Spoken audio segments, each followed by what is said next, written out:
வணக்கம். Sunstar media செய்திகள். பாஜகவுடன் கூட்டணி வைத்த பின்னர் புதுச்சேரி மாநிலத்தை முதலமைச்சர் குட்டிச்சுவர் ஆக்கிவிட்டார் என முன்னாள் முதலமைச்சர் நாராயணசாமி குற்றம் சாட்டியுள்ளார். மின்சார பேருந்து ஊழியர்களுக்கு பணி பாதுகாப்பு இல்லை என சட்டமன்ற உறுப்பினர் நேரு அதிகாரிகளுடன் வாக்குவாதத்தில் ஈடுபட்டார். புதுச்சேரியில் பொதுமக்களை துன்புறுத்தும் வகையில் அராஜகத்தில் பாஜகவினர். கொண்டாட்டம் என்ற பெயரில் பாஜகவினர் போக்குவரத்து நிறைந்த சாலையில் வெடித்த பட்டாசுகள் அந்த வழியாக சென்ற வாகன ஓட்டிகள் மீது தெரித்து விழுந்ததால் வாகன ஓட்டிகளுக்கும் காயம் ஏற்பட்டது. மேலும் பாஜகவினரை பொதுமக்கள் கடுமையாக வசைபாடினர். புதுச்சேரியில் வரும் 21ஆம் தேதி முதல் காங்கிரஸ் கட்சி சார்பில் நடைபயணம் மேற்கொள்ள உள்ள நிலையில் அதற்கான பாடல் மற்றும் போஸ்டர் வெளியீட்டு விழாவில் வைவான முன்னாள் முதலமைச்சர் நாராயணசாமி. புதுச்சேரி அரசு பள்ளி அருகே மாணவர்களிடம் கஞ்சா விற்பனையில் ஈடுபட்ட 2 வாலிபர்களை போலீசார் கைது செய்து சிறையில் அடைத்தனர். மேலும் கஞ்சா விற்பனை செய்த பணத்தில் நண்பர்களுடன் இன்பா சுற்றுலா, உயர் ரக மது வகைகள், ஆடம்பர உடைகள் என சொகுசு வாழ்க்கை வாழ்ந்து வந்தது விசாரணையில் தெரியவந்துள்ளது. இனி விரிவான செய்திகள். பாஜகவுடன் கூட்டணி வைத்த பின்னர் புதுச்சேரி மாநிலத்தை முதலமைச்சர் குட்டிச்சுவர் ஆக்கிவிட்டார் என முன்னாள் முதலமைச்சர் நாராயணசாமி குற்றம் சாட்டியுள்ளார். புதுச்சேரி மாநில காங்கிரஸ் கட்சியின் பிற்படுத்தப்பட்டோர் பிரிவின் சார்பில் மாநில மாநாடு மேட்டுப்பாளையம் பகுதியில் உள்ள தனியார் திருமண மண்டபத்தில் நடைபெற்றது. காங்கிரஸ் கட்சியின் பிற்படுத்தப்பட்டோர் பிரிவின் தேசிய செயலாளர் ஜிதோத்ர பேக்வால் தலைமையில் நடைபெற்ற இந்த மாநாட்டில் மாநில காங்கிரஸ் கட்சி தலைவர் வைத்திலிங்கம் எம்பி, முன்னாள் முதலமைச்சர் நாராயணசாமி உள்ளிட்ட ஏராளமான நிர்வாகிகள் கலந்து கொண்டனர். மாநாட்டில் பேசிய முன்னாள் முதல்வர் நாராயணசாமி, முதலமைச்சர் தொகுதியில் உள்ள மேல்ஜாதி மக்களுக்கு வங்கியில் வேலையும், பிற்படுத்தப்பட்ட மக்களுக்கு தூய்மை பணியாளர் மற்றும் பியூன் வேலை வழங்குவார் என்றும், கடந்த காலங்களில் ரங்கசாமி காங்கிரஸ் கட்சியில் முதல்வராக இருக்கும்போது அதிக அளவில் நிதியை கொடுத்து புதுச்சேரியின் வளர்ச்சியை கொண்டு வந்ததாகவும், ஆனால் காங்கிரஸ் கட்சியை விட்டு வெளியேறி பாஜகவுடன் கூட்டணி வைத்த பின்னர் புதுச்சேரி மாநிலத்தை குட்டிச்சுவர் ஆக்கிவிட்டார் என்று கடுமையாக குற்றம் சாட்டினார். தொடர்ந்து பேசிய அவர், எளிமையானவர் என கூறிக்கொள்ளும் ரங்கசாமி விலை உயர்ந்த காரில் செல்வதாகவும், கடந்த காங்கிரஸ் ஆட்சியில் ஐடி கம்பெனி கொண்டு வர முயற்சி செய்த போது கிரண் பேடியுடன் கூட்டு செய்து அதனை தடுத்து நிறுத்தியவர்தான் முதலமைச்சர் ரங்கசாமி என்றும், புதுச்சேரி மாநிலம் வளர்ச்சியடைய வேண்டுமென்றால் ஆட்சி மாற்றம் வர வேண்டும், மேலும் காங்கிரஸ் தலைமையிலான ஆட்சி வந்தால் மட்டுமே புதுச்சேரிக்கு விடிவு காலம் பிறக்கும் என்று தெரிவித்தார். மின்சார பேருந்து ஊழியர்களுக்கு பணி பாதுகாப்பு இல்லை என சட்டமன்ற உறுப்பினர் நேரு அதிகாரிகளுடன் வாக்குவாதத்தில் ஈடுபட்டார். புதுவை அரசு ஒப்பந்த அடிப்படையில் மின்பஸ் சேவையை இயக்கி வருகின்றது. இங்கு பணியாற்றிய ஓட்டுநர்கள், நடத்துனர் ஒப்பந்த நிறுவனத்தில் சேர்வு செய்துள்ளனர். இவர்களுக்கு பணி ஆணை இதுவரை வழங்கவில்லை. காப்பீடு உட்பட எந்த பணி பாதுகாப்பும் இல்லை என புகார் எழுந்தது. இதுகுறித்து தகவலறிந்த சட்டமன்ற உறுப்பினர் நேரு தாவரவியல் பூங்கா எதிரே உள்ள மின்சார பேருந்து பணிமனைக்கு சென்று அங்கிருந்த அதிகாரியிடம் சரமாரியாக கேள்வி எழுப்பினார். அப்போது அதிகாரிகள் ஒப்பந்த நிறுவனத்தையும் அரசையும் தான் கேட்க வேண்டுமென தெரிவித்தனர். இதனையடுத்து அங்கு பணியாற்றும் ஊழியர்களுக்கு ஆதரவு தெரிவித்து சட்டமன்ற உறுப்பினர் நேரு அவர்கள் வட்டார போக்குவரத்து அலுவலகத்தை முற்றுகையிட்டு இதற்கு தீர்வு காண்பதாக உறுதியளித்தார். புதுச்சேரியில் பொதுமக்களை துன்புறுத்தும் வகையில் அராஜகத்தில் பாஜகவினர். கொண்டாட்டம் என்ற பெயரில் பாஜகவினர் போக்குவரத்து நிறைந்த சாலையில் வெடித்த பட்டாசுகள் அந்த வழியாக சென்ற வாகன ஓட்டிகள் மீது தெரித்து விழுந்ததால் வாகன ஓட்டிகளுக்கும் காயம் ஏற்பட்டது. மேலும் பாஜகவினரை பொதுமக்கள் கடுமையாக வசைபாடினர். திருப்பரங்குன்றம் மலை மீதுள்ள தீபத்தூணில் தீபம் ஏற்றலாம் என்கின்ற GR சுவாமிநாதனின் உத்தரவை சென்னை உயர்நீதிமன்றத்தின் மதுரை பெஞ்ச் உறுதிப்படுத்தியுள்ள நிலையில் புதுச்சேரி மாநிலத்தில் பாஜகவினர் தீர்ப்பை வரவேற்று ராஜா தியேட்டர் சந்திப்பில் ஈடுபட்டனர். இந்நிலையில் போக்குவரத்து அதிகமுள்ள புதுச்சேரியின் முக்கிய சந்திப்பான அண்ணா சாலையில் மாலை நேரத்தில் பாஜகவினர் ஒன்று கூடியதால் அந்த பகுதியில் கடும் போக்குவரத்து நெரிசல் ஏற்பட்டது. மேலும் பாஜகவினர் அராஜக முறையில் சாலையின் நடுவே வெடித்த பட்டாசுகள் அந்த வழியே சென்ற வாகன ஓட்டிகளின் மீது தெரித்து விழுந்து காயம் ஏற்பட்டது. இதனால் ஆத்திரமடைந்த வாகன ஓட்டிகள் பாஜகவினரின் கடுமையாக திட்டினர். மேலும் குழந்தைகளுடன் வந்தவர்கள் பாஜகவினரின் இந்த அராஜக செயலை கடுமையாக எச்சரித்தனர். இதனால் அந்த பகுதியில் பரபரப்பு ஏற்பட்டது. புதுச்சேரியில் வரும் 21ஆம் தேதி முதல் காங்கிரஸ் கட்சி சார்பில் நடைபயணம் மேற்கொள்ள உள்ள நிலையில் அதற்கான பாடல் மற்றும் போஸ்டர் வெளியீட்டு விழாவில் வைவான முன்னாள் முதலமைச்சர் நாராயணசாமி. புதுச்சேரி மாநில காங்கிரஸ் கட்சி தலைமை அலுவலகத்தில் மாநில தலைவர் வைத்திலிங்கம் எம்பி மற்றும் முன்னாள் முதல்வர் நாராயணசாமி ஆகியோர் கூட்டாக செய்தியாளர்களை சந்தித்தனர். அப்போது பேசிய காங்கிரஸ் கட்சியின் தலைமை உத்தரவிட்டால் அமைச்சர் நமச்சிவாயம் நிற்கும் மண்ணாடிப்பட்டு தொகுதியில் போட்டியிட தயாராக உள்ளதாகவும் என்னை போல்தான் முன்னாள் முதல்வரும் செயல்படுவார் என்றார். அதையடுத்து முன்னாள் முதல்வர் நாராயணசாமி பேசும்போது வரும் தேர்தலில் கட்சி தலைமை போட்டியிடச் சொன்னால் போட்டியிடுவேன். கட்சி தலைமை முடிவுக்கு 100க்கு 100 கட்டுப்பட்டு செயல்படுவோம். 50% இளைஞர்களுக்கு 50% அனுபவமிக்கவர்களுக்கும் வாய்ப்பு இம்முறை தரப்படும். போலி மருந்து வழக்கில் 26 பேர் குற்றம் சாட்டப்பட்டிருந்தனர். அதில் 24 பேராக மாற்றி உள்ளனர். சிபிசிஐடியும் கோப்புக்கு ஒப்படைக்கும் முன்பாக 2 பெயரை எடுத்து விட்டனர். அவர்கள் பெயரை விரைவில் தெரிவிப்பேன். முதல்வர், பேரவைத் தலைவர், உள்துறை அமைச்சர் நேரடி தொடர்பு உள்ளது.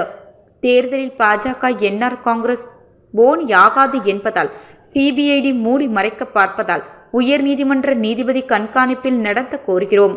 போலி மருந்து விஷயத்தில் முதல்வர் இதுவரை வாயே திறக்கவில்லை. ஆட்சியில் உள்ளோர் அதிகாரிகள் இதில் சம்பந்தப்பட்டு இருப்பதால் பூதாகரமாக இருப்பதால் தேர்தலை ஒட்டி மூடி மறைக்க பார்க்கிறார்கள். எனக்கு செலக்டிவ் அமினிஷா இருப்பதாக கூறும் நமச்சிவாயம் அதை ஆங்கிலத்தில் அவர் எழுதிவிட்டால் நான் அரசியலை விட்டு போய்விடுகின்றேன். அவர் ஒரு கோமாளி என்கின்றார். அதன் பிறகு நடைப்பயண கையேடு, நடைப்பயண பாடல், கார்ட்டூனில் புதுவை தாத்தா, QR கோடு ஆகியவை வெளியிட்டனர். அப்போது பாடல் வெளியிட்ட போது கையை உயர்த்தி வைப் செய்தது கட்சியினரிடையே உற்சாகத்தை ஏற்படுத்தியது. புதுச்சேரி அரசு பள்ளி அருகே மாணவர்களிடம் கஞ்சா விற்பனையில் ஈடுபட்ட 2 வாலிபர்களை போலீசார் கைது செய்து சிறையில் அடைத்தனர். மேலும் கஞ்சா விற்பனை செய்த பணத்தில் நண்பர்களுடன் இன்பா சுற்றுலா, உயர் ரக மது வகைகள், ஆடம்பர உடைகள் என சொகுசு வாழ்க்கை வாழ்ந்து வந்தது விசாரணையில் தெரியவந்துள்ளது. புதுச்சேரியில் கஞ்சா விற்பனை நாளுக்கு நாள் அதிகரித்து வருகின்றது. இதனை தடுக்க காவல்துறை பல்வேறு அதிரடி நடவடிக்கைகளை எடுத்து வருகின்றது. அதன்படி புதுச்சேரி முதலியார்பேட்டை காவல் நிலைய சரகத்திற்கு உட்பட்ட தீரன் சத்தியமூர்த்தி அரசு பள்ளி அருகே 2 வாலிபர்கள் கஞ்சா விற்பனையில் ஈடுபட்டு வருவதாக முதலியார்பேட்டை காவல்துறையினருக்கு தகவல் கிடைத்ததை அடுத்து விரைந்து சென்ற போலீசார் அங்கு கஞ்சா விற்பனையில் ஈடுபட்ட 2 பேரை மடக்கி பிடித்து விசாரணை மேற்கொண்டதில் முதலியார்பேட்டை வாரியர் நகரை சேர்ந்த ஜான் பீட்டர் மற்றும் மணவெளி பகுதியை சேர்ந்த லோகேஷ் என்பதும் தெரியவந்தது. மேலும் இவர்கள் பள்ளி மற்றும் கல்லூரி மாணவர்களை குறிவைத்து கஞ்சா விற்பனையில் ஈடுபட்டு வந்ததும் அதன்படி கஞ்சா விற்பனை செய்து அதில் வரும் பணத்தில் நண்பர்களுடன் இன்ப சுற்றுலா செல்வது, அங்கு உயர் ரக மது வகைகளை அருந்துவது, ஆடம்பர உடைகள் என சொகுசு வாழ்க்கை வாழ்ந்து வந்தது தெரிய வந்ததை தொடர்ந்து அவர்களிடம் இருந்து 110 கிராம் கஞ்சாவை பறிமுதல் செய்த போலீசார் நீதிமன்றத்தில் ஆஜர்படுத்தி காலாப்பட்டு மத்திய சிறையில் அடைத்தனர். முத்தியால்பேட்டை பகுதியில் உள்ள ஆரம்ப சுகாதார நிலையத்திற்கு சென்றவரின் 2 சக்கர வாகனம் திடீரென தீப்பற்றி எரிந்ததால் அப்பகுதியில் பரபரப்பு ஏற்பட்டது. புதுச்சேரி முத்தியால்பேட்டை திவாசான்பேட்டை சாலையில் அசோக் என்பவர் சுகாதார நிலையம் சிகிச்சைக்காக சென்றுள்ளார். மருத்துவமனை வாயில் முன்பு 2 சக்கர வாகனத்தை நிறுத்திவிட்டு உள்ளே சென்றுள்ளார். அப்பொழுது எதிர்பாராத விதமாக 2 சக்கர வாகனம் திடீரென தீப்பற்றி எரிந்தது. சில நிமிடங்களில் தீ முழுமையாக பற்றி 2 சக்கர வாகனம் எரிந்தது. இதனையடுத்து அருகில் இருந்தவர்கள் தீயணைப்பு துறைக்கு தகவல் தெரிவித்தனர். தொடர்ந்து தீயணைப்பு துறையினர் விரைந்து வந்து தீயை அணைத்தனர். இதனால் அப்பகுதியில் சிறிது நேரம் பரபரப்பு ஏற்பட்டது. மகாவீர் நகர் பகுதிகளில் தார் சாலை அமைக்கும் பணிகளை சட்டமன்ற உறுப்பினர் வைத்தியநாதன் பூமி பூஜை செய்து தொடக்கி வைத்தார்.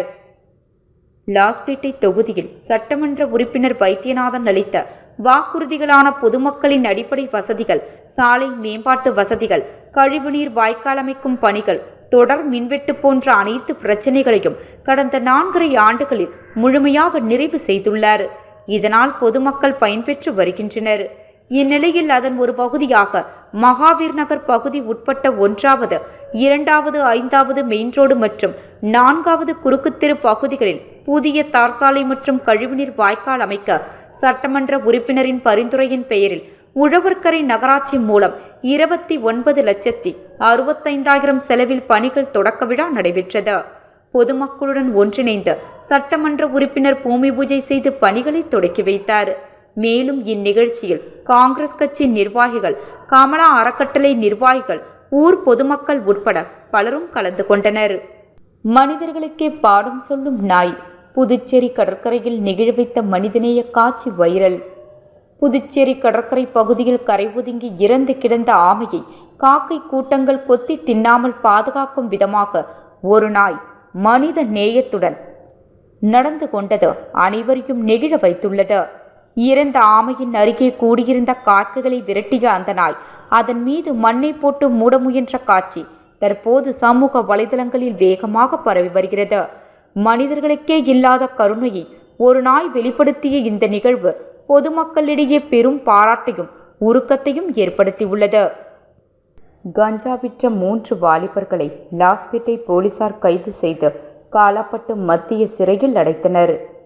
புதுச்சேரி லாஸ்பேட்டை ஆய்வாளர் இனியன் தலைமையிலான போலீசார் தீவிர வாகன சோதனையில் ஈடுபட்டிருந்தனர். அப்பொழுது அவ்வழியாக ஒரே பைக்கில் வந்த 3 பேரை பிடித்து விசாரித்தனர். அவர்கள் முன்னுக்கு பின் முரணாக பதில் கூறவே பைக் பெட்டியை திறந்து பார்த்த பொழுது அதில் கஞ்சா பொட்டலங்கள் இருந்தது தெரிய வந்தது. இதையடுத்து 3 பேரையும் காவல் நிலையம் அழைத்து வந்து விசாரித்தனர். இதில் அவர்கள் புதுச்சேரி முத்தியால்பேட்டை ஷாபிக், லாஸ்பேட்டை அர்ஷத், விஜயராஜ் என்பதும், இதில் ஷாபிக் மீது ஏற்கனவே வழிப்பறை வழக்கு இருப்பதும், அவர்தான் சென்னை தாம்பரம் ரயில் நிலையத்தில் இருந்து கஞ்சாவை வாங்கி வந்த கூட்டாளிகளுடன் சேர்ந்து புதுச்சேரியில் இளைஞர்கள் மற்றும் பொதுமக்களுக்கு விற்று வந்ததும் தெரிய வந்தது. தொடர்ந்து 3 பேரையும் போலீசார் கைது செய்தனர்.